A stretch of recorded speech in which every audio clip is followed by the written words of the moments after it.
Okay, so basically, this is the MCQ, but today we'll be doing the anatomical pathology part. Then from around 9, Adnan will continue with the hematology part. Okay.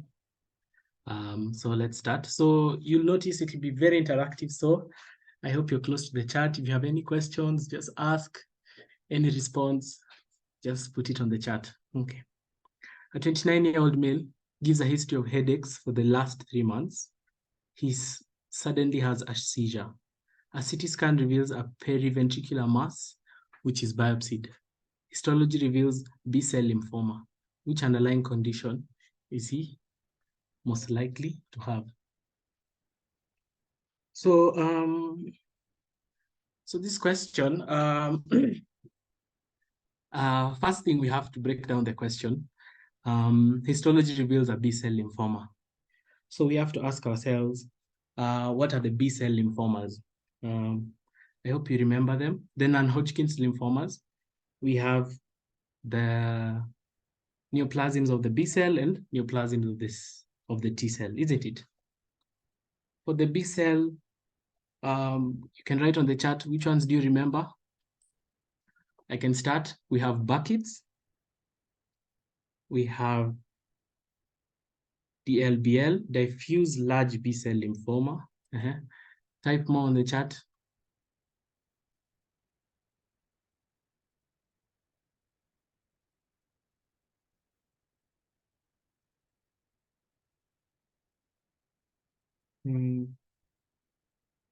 Yes, follicular lymphoma, mantle cell lymphoma, marginal zone lymphoma, and primary central nervous system lymphoma. Okay. So so I can go through it, maybe saying the high-yield things that you can expect in an exam for the B-cell lymphomas. So for Burkitt's, you have to remember the starry sky appearance. Okay. On histology. So in case they mention a starry sky appearance on histology, we know that is Burkitt's lymphoma, okay? And we know how it presents. I think we saw it in hematology. Sorry, a jaw mass, and most likely an African child, okay? That's for Burkitt's. And if they ask the translocation, 8-14, okay? Then for diffuse large cell B-cell lymphoma, remember this is the most common type of non-Hodgkin's lymphoma in adults, okay? That's the most common type. Mutations, BCL2 and BCL6, okay? For follicular lymphoma, remember the concept of waxing and waning lymphadenopathy. When we say waxing lymphadenopathy, what do we mean? So waxing is when we increase in size and number of the swollen lymph nodes, okay? And then waning lymphadenopathy is when there is a decrease in size and the number of swollen lymph nodes. So basically, there are times where there's increase in size of the swollen lymph nodes, and there are times where there is decrease in size of the swollen lymph nodes. So basically, when the increase in size and number of the swollen lymph nodes, that's when the body is trying to fight the infection. So that's basically the waxing lymphadenopathy.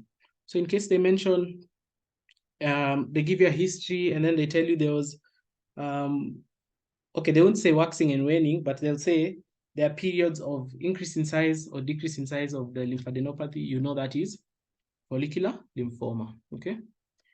Then for the mantle cell lymphoma, we know this is very aggressive and most likely it will be a male, okay? Most likely it's in males. Marginal cell lymphoma, the high yield may be associated with inflammation, so SLE, Sjogren's syndrome, what else? Chronic gastritis, okay? Then this primary central nervous system lymphoma, which we've actually been asked here. This is actually the B-cell lymphoma we are in this question. One thing you have to remember, it is an AIDS-defining illness, okay? So in this patient, we expect headaches, memory loss, confusion, seizures, okay? Yeah, and the CD4 count of this patient will be less than 100 millimeters cube. So that is the B-cell lymphoma we have been asked here. So which underlying condition is he most likely to have? Acquired immunodeficiency syndrome. So it's an AIDS-defining illness. I hope you've understood that. So to mention the other, for the T-cell neoplasms, we have adult T-cell lymphoma, which you have to remember it's associated with HTLV, human T lymphotropic virus, with IV drug users. And then the other one, mycosis fungoides. Yeah, that's the other one. So that is something you have to know. Make sure you read on the non-Hodgkin's lymphomas. I've also seen an essay where you're told to classify them. WHO classifications, at least I've gone through them and the high-yield stuff about them. Okay, so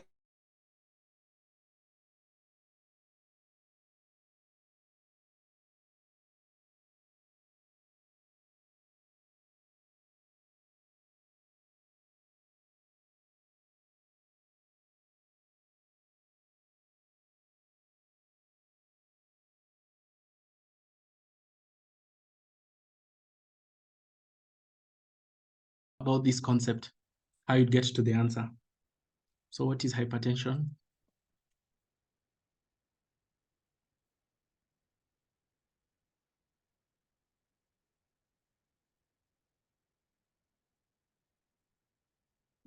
See answers in the chat. What is hypertension?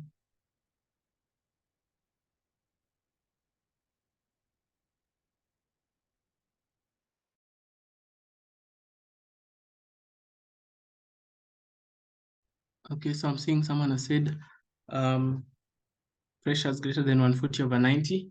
Yes, so to define hypertension, how it is different from high blood pressure is that hypertension, you have to have persistent high blood pressure, 140/90. So it has to be persistent or over a long period of time. So that is what we define it as hypertension, okay?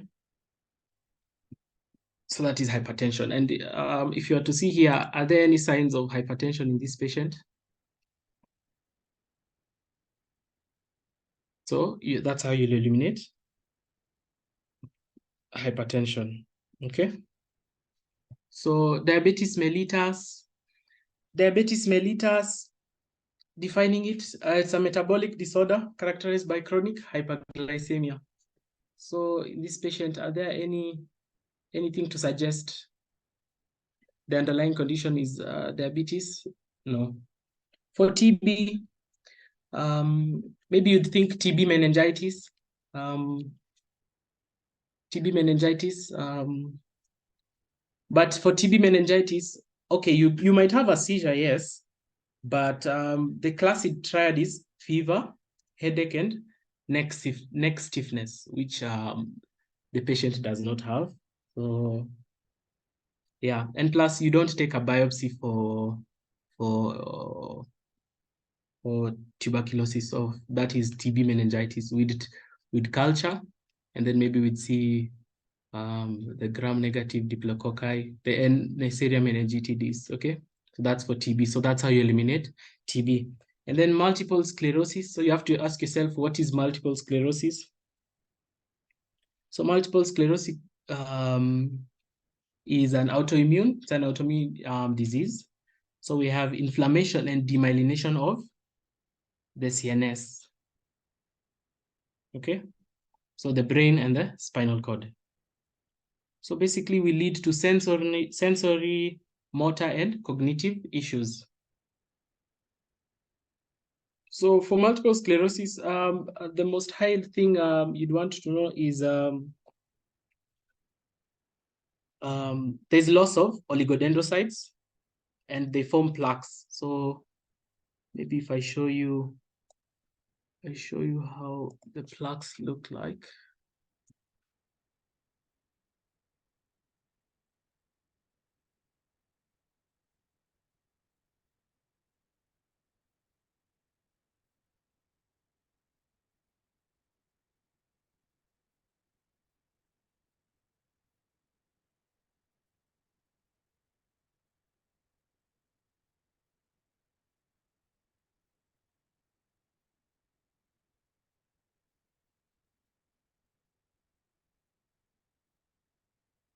Can you see them? These are the plaques. Okay. So the plaques are due to the loss of the oligodendrocytes. Can you see them here? It's also pointed here, here, these numerous plaques.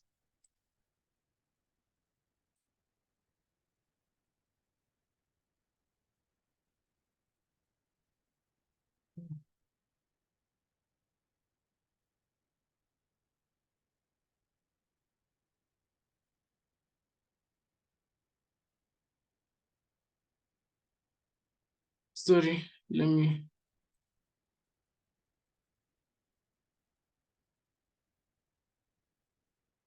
Can you see? Can you now see them? These are the plaques. These are the plaques of multiple sclerosis due to loss of oligodendrocytes.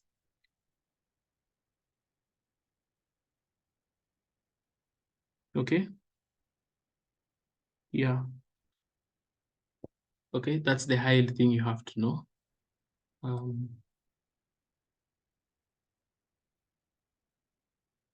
I hope you can still see my screen. Yeah. Also in CSF for multiple sclerosis, we'll expect high levels of IgG and myelin basic protein. Okay. So I think that's enough for multiple sclerosis. You should know it's an autoimmune inflammation and demyelination of the CNS, loss of oligodendrocytes, plaques on MRI, and high levels of IgG and myelin basic protein in CSF. Now I have a question for you guys. What type of hypersensitivity do you think multiple sclerosis is?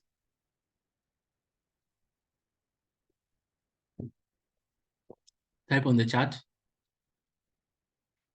So it's either 1, 2, 3, and 4. What type? From what I've explained, what type of hypersensitivity is it?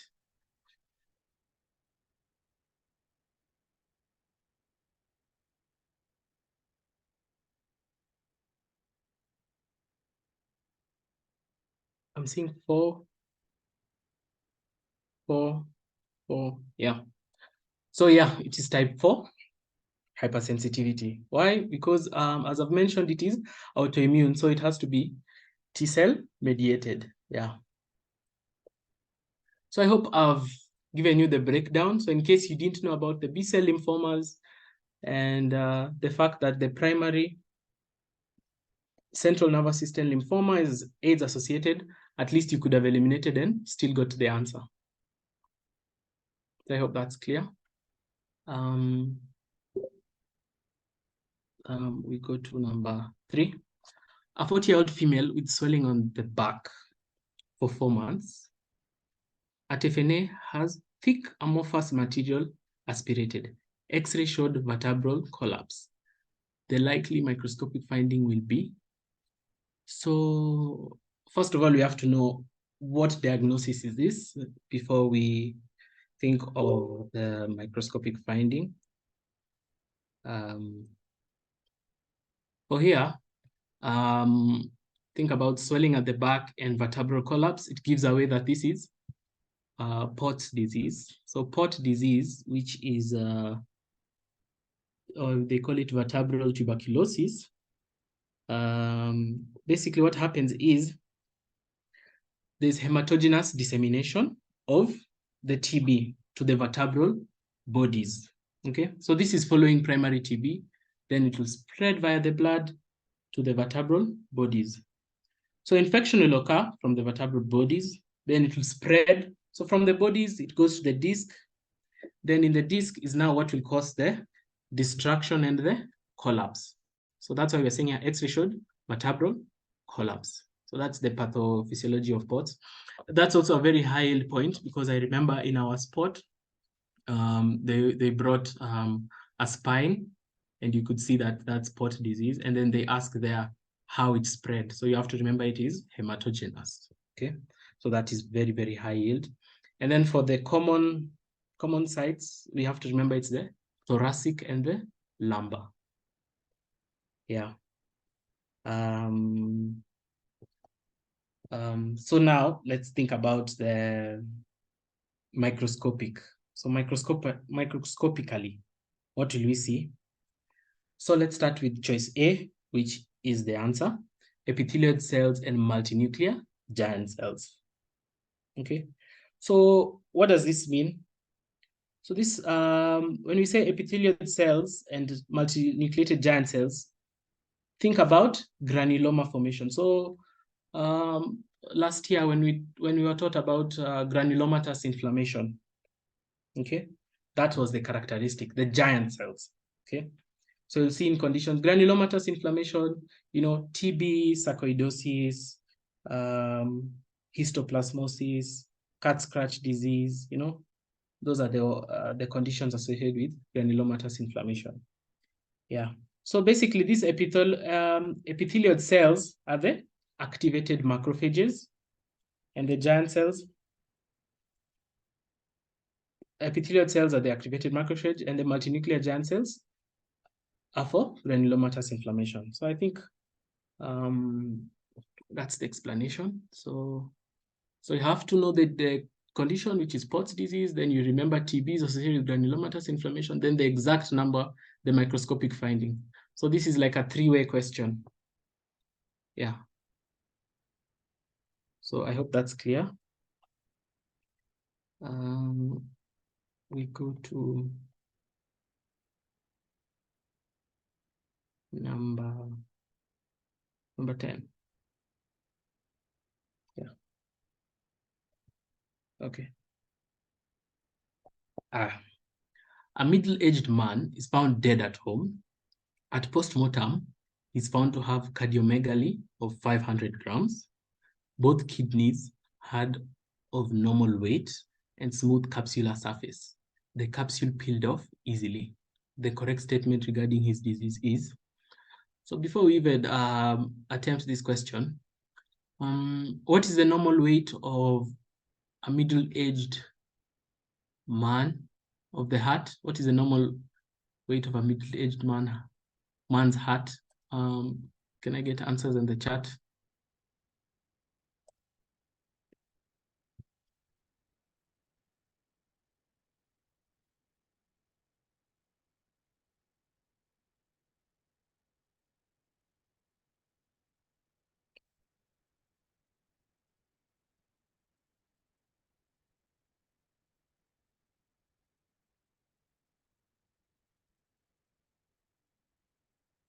$370. $370 for the men. So it's usually 280 to 360 or 370. And then for the females, middle-aged female,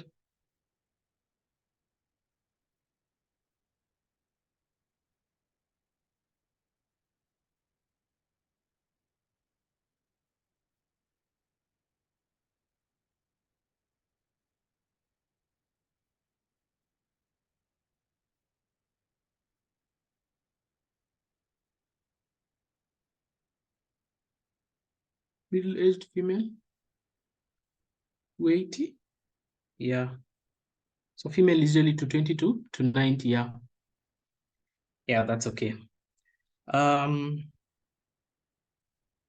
Yes, that's okay. Now, let's think about it. So the correct answer is untreated hypertension, but I want to go through how I got it, how I got the answers in treated hypertension. Number one, when we talk about hypertension, as I mentioned there, it has to be persistent. So 140/90 is now what we refer to as hypertension. And then this is untreated, so meaning it is a chronic case. And when you know what happens to chronic cases of hypertension, as Oliver mentioned yesterday, we develop something known as concentric left ventricular hypertrophy. Okay? So basically, it's just hypertrophy of the left side of the heart, which is the ventricles that pumps blood to all parts of the body. So it will hypertrophy. And when it hypertrophies, we have the left-sided HHD, or, okay, hypertrophic heart disease, okay? So it will be the left-sided. Another thing to notice is both kidneys had normal weight. So this is is trying to show you that we are excluding the kidneys. The kidneys were not affected here because they had normal weight and smooth capsular surface and capsule peeled easily. Now, this question, there's another question, the same format, but they'll tell you the kidney had reduced in size and weight. So they had a lower weight and size. So when you see that, the answer changes. It's not untreated hypertension. Now, we'll change it. The answer will be complication of end-stage renal disease. So let me explain. When you see the kidney has reduced in size, this is because of the destruction of the nephrons, okay? So the high blood pressure, remember blood flows, goes to the kidney. So high blood pressure damages the nephrons, causing reduction in weight. For the smooth capsular surface, basically the renal parenchyma will be lost, okay? So parenchyma, which you know is the functional tissue of the kidney, okay? The tissue part of the kidney. And then peeling off, if you are to account for the peeling off, remember these nephrons are being damaged. And when they're damaged, you know, they degenerate, then scar tissue forms, and then it replaces the healthy kidney tissue. Then fibrosis occurs. When fibrosis occurs, the kidney will appear kind of around smooth, and then the capsule will easily peel off, okay? So that is for the peeling off of the capsule. But at least I've explained, when you see the kidney had reduced in size, first thing you think about is complications of end-stage renal disease, okay? So assuming you didn't know, let's go through the other choices we see. Complications of chronic pyelonephritis. So what is pyelonephritis? You can answer on the chat. When you hear the word pyelonephritis, what is it? What do you think about? Like if I told you, define pyelonephritis in 3 words.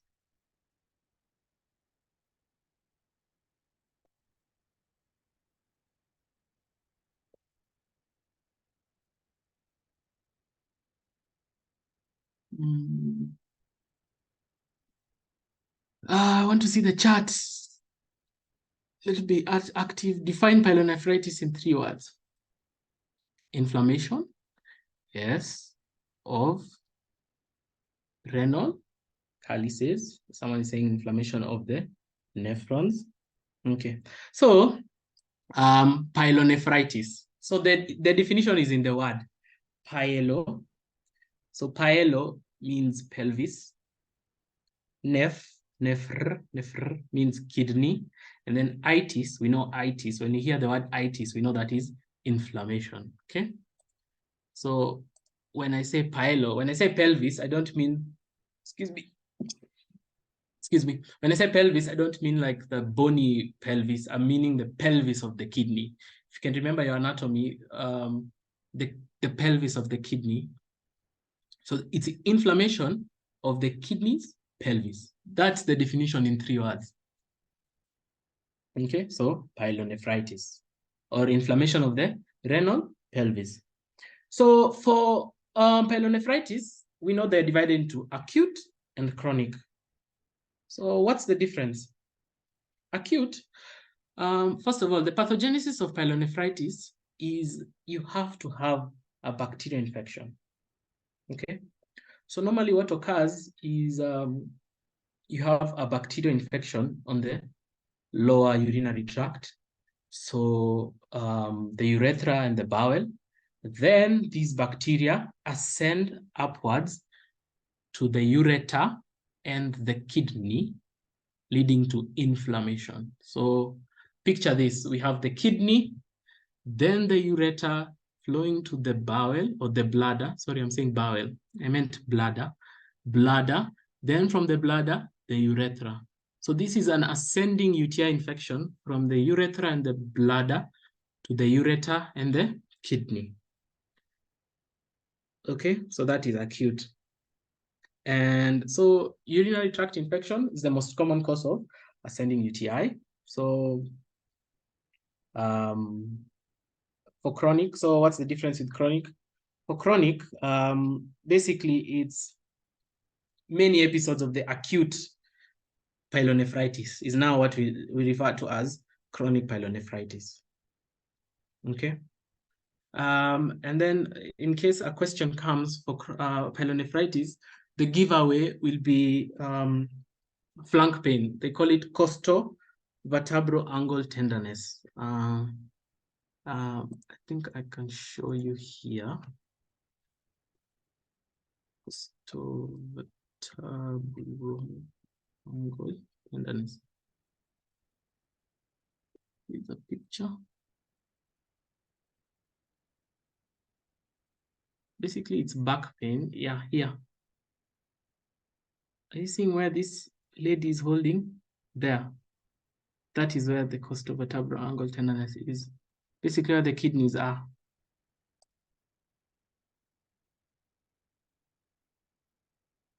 Okay.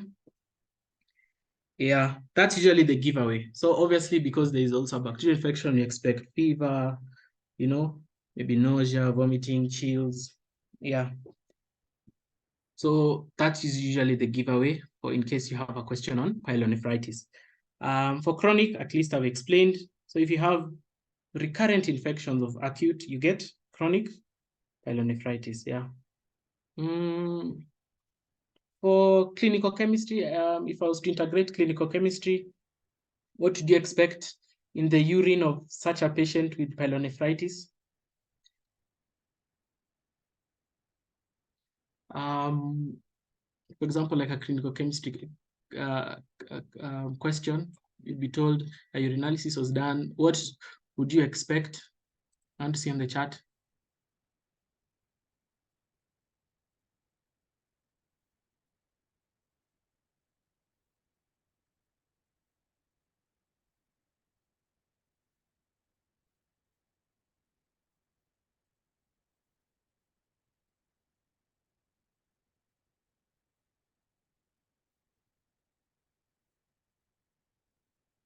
Pyuria, yes. So presence of white blood cells.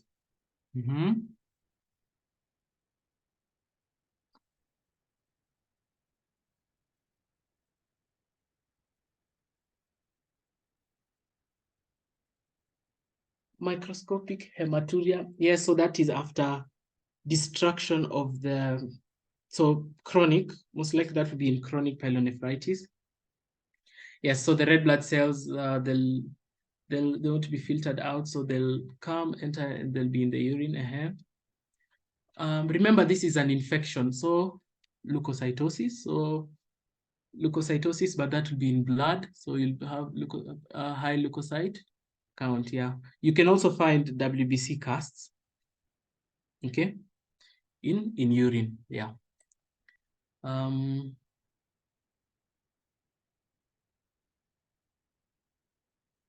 So I hope I've explained on pyelonephritis. I've explained it well. Yes, and then undiagnosed diabetes mellitus. There are no signs of diabetes mellitus, as we said, is a metabolic disorder characterized by hyperglycemia. So there are no signs of increased glucose. So yeah, so eliminate this. Congenital cardiomyopathy, same to this. We're going to discuss this later. There's a question on cardiomyopathy. Yeah, so I hope you've understood. So the answer is untreated hypertension. How to get to the answer? This is yes, number 13. I saw this question on, I think someone had posted it in the chat. I hope the explanation was sufficient, but I can repeat. Okay. An 86-year-old female had abnormal behavior for several months before he became comatose, or should be she.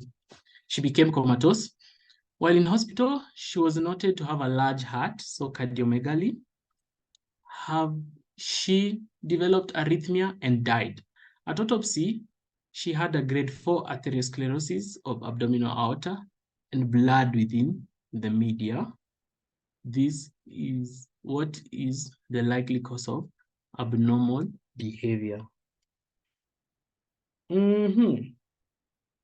So for this question, it requires a lot of reasoning. So let me try and break it down so that it seems simple. Number one, how many grades of atherosclerosis are there? Grade 1, 2, how many? Can I see answers in the chat?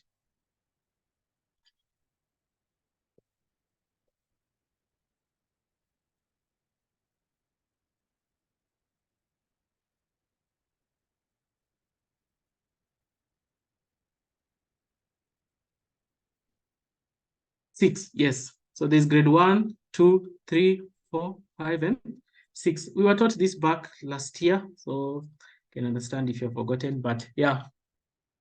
But I also saw an essay question you were to discuss about, I think, grade 6. Yeah, but that was BDS were asked that question. So so I think that's a high yield concept. So grade 4, what is grade 4 atherosclerosis? Basically, it's the erythema lesion. Yeah, that's how I'll say. I'll send a picture of the different grades so that you can see how it is. But so we can discuss on atherosclerosis for some time. So what is atherosclerosis? This is hardening of the arteries, okay? When they harden, what will happen? The wall will thicken and there'll be loss of elasticity, like the expansion. The artery will not expand as normal. So the most common atherosclerosis you might know is atherosclerosis, isn't it? This is okay. It's the common one. Sorry, I've gotten it's like a tongue twister. There is arteriosclerosis and atherosclerosis. Arteriosclerosis is the family, and then we can divide it into atherosclerosis and arteriolosclerosis. So basically, atherosclerosis is the deposition of the cholesterol plaques in the arteries. That is atherosclerosis. Then arteriolosclerosis is affecting the small arteries and the arterioles. So for atherosclerosis, which everyone has heard, the more common one, a high thing you have to remember is how it affects, or the blood vessels it affects. I usually have a formula. I usually say a copycat named Willis. So A is abdominal aorta.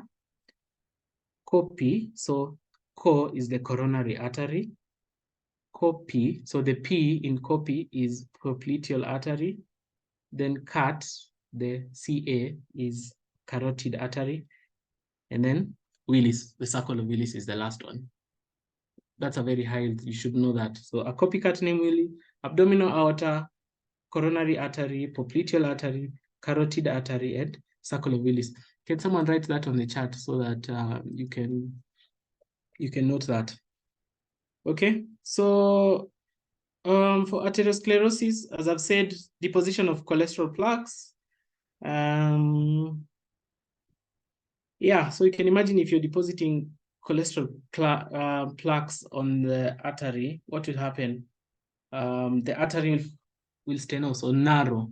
There'll be narrowing of the artery. So complications you can expect: aneurysm, ischemia, infarcts, thrombi, embolus. There are quite a lot. Okay. Yeah. So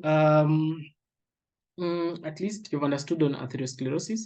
So let's start with choice A. Transient ischemic attack due to microthrombi from aortic plaque. So first of all, you have to ask yourself, what is a TIA, or a transient ischemic attack?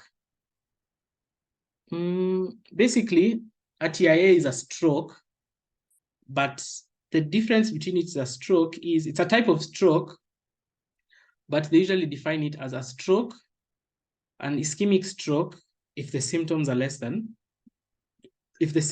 last less than 24 hours, or there was an absence of infarction. That is what a TIA is, a transient ischemic attack. Okay. Yeah. So you can imagine you have a TIA or the stroke, and due to transient ischemia due to microthrombi. So what are microthrombi? So microthrombi when the blood has clot and it starts that has accumulated on the artery. Oh, sorry, let me see this question still. Like, do you get it better? Okay, so for the microthrombi, you can imagine you have a plaque, the cholesterol plaque, then blood comes, settles there. It starts forming a thrombus. Now, microthrombi are the small thrombi, and these thrombi, they can move. When they start moving is now when we call it as an embolus. When they break off from the main thrombi and then they start moving, okay? So for the transient ischemic attacks, these are brief episodes of neurological dysfunction caused by temporary disruption of blood flow to a specific part of the brain. So you can imagine this microthrombi goes and settles in one of the arteries in the brain. Let's say any in the sacral or the cerebral arteries. Okay. So one, it will account for the confusion. Number two, abnormal behavior. So what this patient had, the abnormal behavior, the confusion, cognitive impairment. So that is because the microthrombi has gone, settled on the one of the arteries of the brain, okay? Okay, so that is when, as I've explained, the microthrombi will embolize and go to part of the brain. So, so I hope you've understood how there's the relationship between the microthrombi and the abnormal behavior of this patient. Yeah. Okay. Let me see that question. Is TIA reversible? Like, do you get better? I don't understand that question.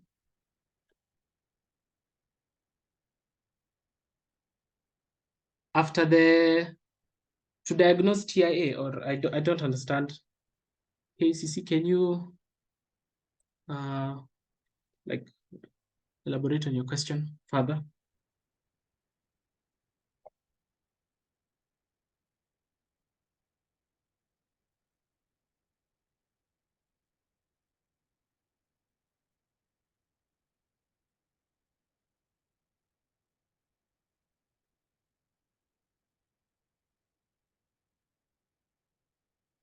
So I hope you've understood this. We can go to the next question.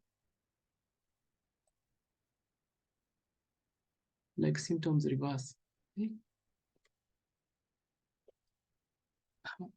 Sorry, I don't understand. I think we can continue. Maybe construct your sentence well, and then I can read it out. In the meantime, I can continue. This is 20, 21, 22. This is, the sequence. Yes, so this is a very common question. The sequence of, someone has asked, I'm a bit confused on the atherosclerosis and arteriosclerosis thing. Please expound. Okay.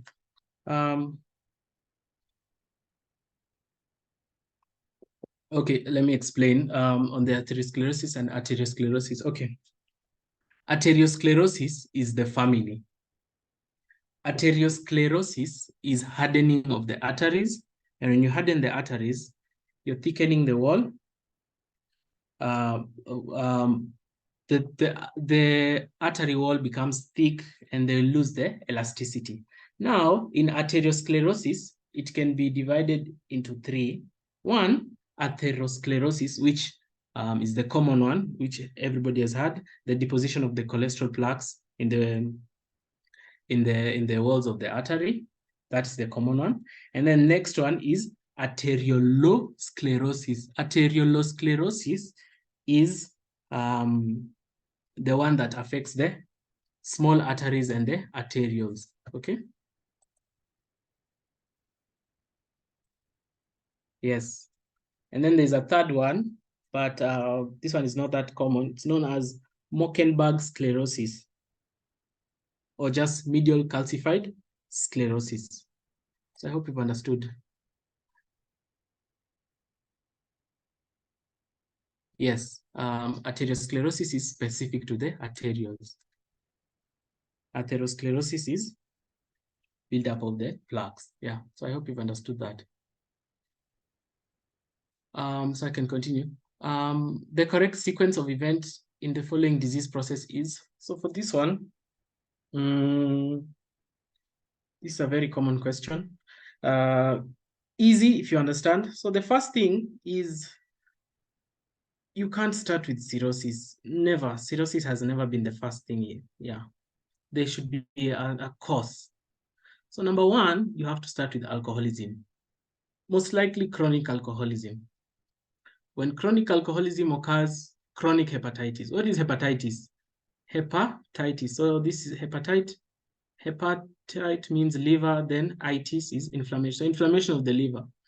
When you have chronic inflammation of the liver, leads to cirrhosis. Remember cirrhosis, the multiple nodules and the fibrous bands. And then when cirrhosis occurs, the last sequence is hepatocellular carcinoma. So that is the last one. So this is a very easy question. You have to start with an underlying cause, which will be arterial alcoholism. Alcoholism is the first. So this is, I hope this is clear. This is also another one, very common question. You have to start with the underlying cause. What is the underlying cause? Rheumatic fever. You start with rheumatic fever. That's the underlying cause. It can't be rheumatic carditis. It can't be RHD. Underlying cause is rheumatic fever, then rheumatic carditis, then RHD. When defining RHD, what do you usually say? It is a sequence of rheumatic fever following pancarditis. So you have to have rheumatic fever, then rheumatic carditis. So pancarditis means inflammation of all the layers of the heart, itis. So rheumatic fever, then inflammation, then rheumatic heart disease, then finally bacterial endocarditis. So that's usually the order. Okay. On this, for rheumatic fever, I can ask, what type of hypersensitivity is it?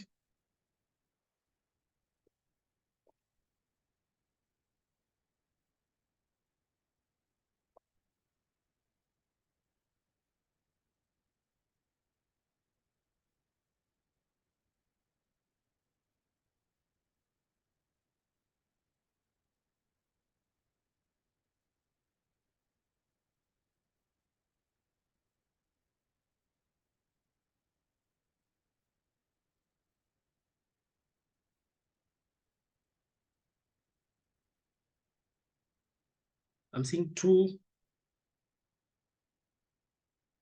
I'm seeing two. I'm seeing three. I'm seeing two. So for rheumatic fever is a type 2 hypersensitivity.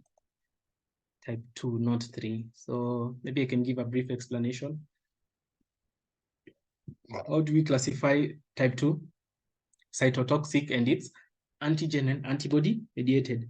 So I usually say cytotoxic. So cytotoxic and antigen antibody. Okay. So for rheumatic fever, the main high yield thing you must remember is something known as molecular mimicry. Okay, molecular mimicry. So what is molecular mimicry? So basically, for rheumatic fever, you have you'll be infected with group A strep, so strep pyogenes, and then what will happen is the body will fight off this group A strep, forming the antibodies. Now, this group A strep, the M protein of the group A strep is very similar to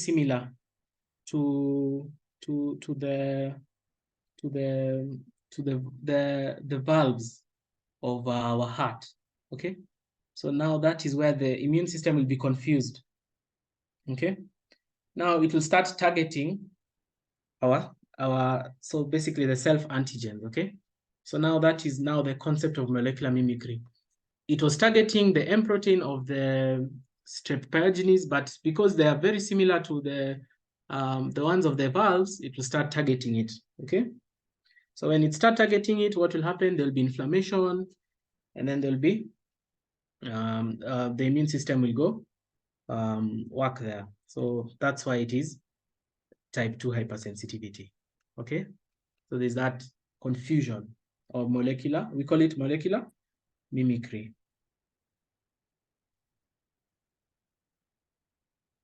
So yeah, that's the highest immuno.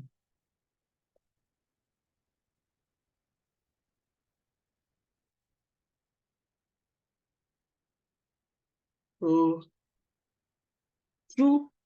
true of liver disease, except, so let's start with choice A. Large abscesses with rugged cavities with sterile aspirates are associated with Entamoeba coli. So I'd like for someone to tell me, why is that statement wrong? Choice A, why is choice A wrong?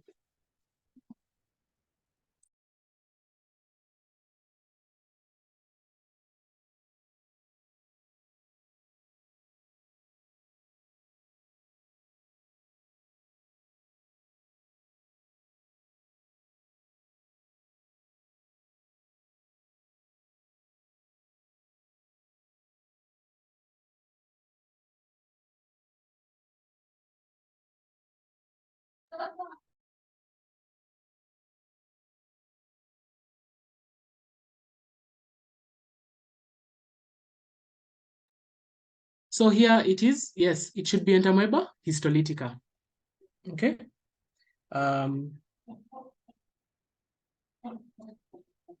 It should be Entamoeba.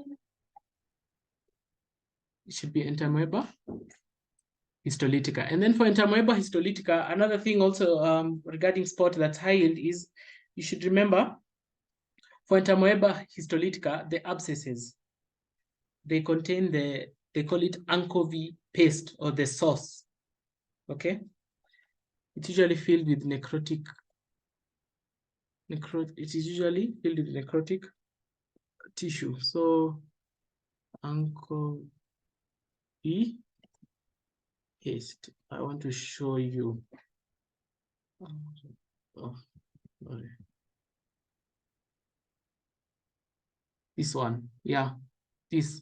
You'll be brought this picture and then you'll be asked, what's this? You'll know this is an abscess. So you can see how large this abscess is, and this is the anchovy paste or the anchovy sauce of Entamoeba histolytica. Okay. Yes. So choice B, adult schistosomiasis worms are found encysted around large portals. So why is this wrong? We know that the adults are found in the mesenteric vessels. So if it's the inferior mesenteric vessels where we have schistosoma mansoni, or the superior mesenteric vessels where we have schistosoma japonicum.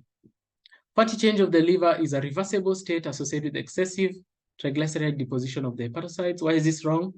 Fatty change of the liver is an irreversible state. It's not reversible. Once you go, can't go back. Number D, cirrhosis is a more common complication of hepatitis B than other hepatotrophic viral agents. Is it?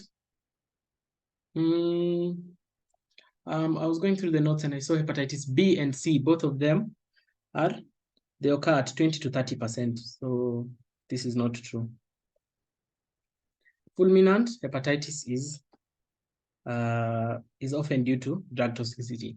Yeah, as you'll see, fulminant hepatitis, most likely acetaminophen or paracetamol toxicity, and or hepatitis, viral hepatitis. Yeah. So the correct answer is E, because we've eliminated the rest. We remain with E. Okay. Yeah. I can ask you, what is fulminant hepatitis? Or what is fulminant liver failure? What is fulminant and what is subfulminant liver failure?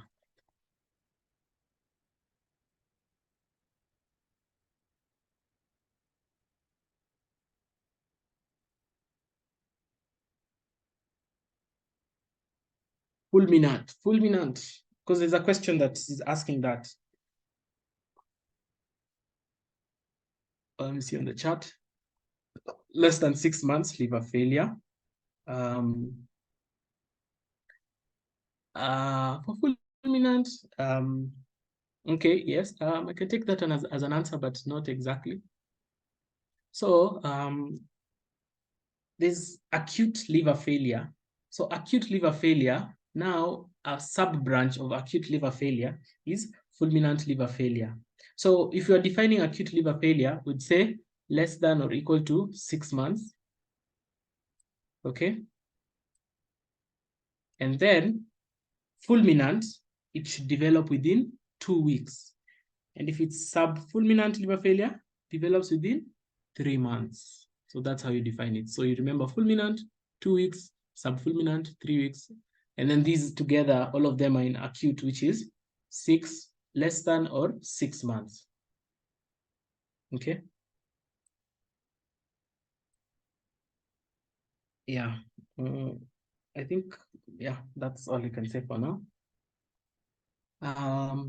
Maybe I do my last question, then you can number 27. Oh, this is a very long question. I can try and explain. A 19-year-old male has a positive stool for occult blood on rectal examination. A colonoscopy is done that reveals hundreds of polyps in the entire mucosa of the colon. Molecular analysis of the patient's normal fibroblast reveals a mutation in which gene? So you have to ask yourself, what is this, first of all? Hundreds of polyps. So most likely this is let me see the chart. It's a polyposis syndrome. Okay. Yes, familial polyposis syndrome. Yes. So it's a polyposis syndrome. So it can. So that's what we know first. Then let's start with DCC. So what is DCC? DCC. I usually say deleted in colorectal cancer. Why? That's usually my sub-formula. So it's a tumor suppressor gene, and loss of function or mutation of DCC leads to increased risk of colorectal cancer. So you'd say deleted in colorectal cancer. That's my mnemonic. Yeah. Then we go to, okay. Let's start with KRAS. KRAS, what is KRAS? KRAS is an oncogene. So oncogene, what do oncogenes do? So gain in function in oncogenes increase the risk of cancer. So for KRAS, we increase the risk of colorectal, lung, pancreatic cancer, okay? APC is actually the answer for polyposis. As I think Oliver had explained this one for APC. P53, so P53 or TP53 is a tumor suppressor gene. So mutation of this gene or loss of function of this gene, what will happen? Increased risk of, actually for P53, it's actually most cancers. Yeah, so, very, very many cancers. So one I can remember is Liframini syndrome, where we have sarcomas, breast cancer, brain cancer, lung cancer, leukemia, adrenal gland. Those are the ones I can remember. Okay. I'm seeing someone wants to start the hematology. So just to mention on the HNPCC, we were told it's also known as Lynch syndrome. Hereditary non-polyposis colorectal cancer. It's not a gene. I don't even know why it was put there. Maybe the most obvious wrong answer. But yeah, for HNPCC, the gene is actually MLH1 and MSH2. Those are the genes. Yeah, but for this one, the associated cancers are, we have endometrial, ovarian, and skin cancer. Yeah, so we remain with APC. Okay.